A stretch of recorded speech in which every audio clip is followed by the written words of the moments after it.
কেউ বিশ্বাসঘাতকতা করেছে, চুপ হয়ে যান। কেউ যন্ত্রণা দিচ্ছে, চুপ হয়ে যান। কেউ অপমান করছে, চুপ হয়ে যান। আপনি অনেক ভালোবাসার পরও কেউ প্রায়োরিটি দিচ্ছে না, জাস্ট চুপ হয়ে যান। কেউ তুমুল মিথ্যে বলছে আপনাকে নিয়ে, প্রতিবাদ করার দরকার নেই, চুপ হয়ে যান।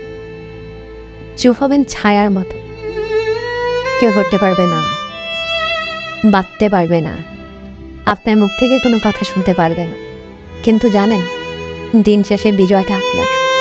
চুপ থেকে থেকে শক্ত হতে হতে নিজেকে আপনি এমন করে গড়বেন, দুনিয়ার প্রত্যেকটা মানুষের চেয়ে শক্ত আপনি, উজ্জ্বল আপনি, সম্ভাবনাময় আপনি, সফল আপনি।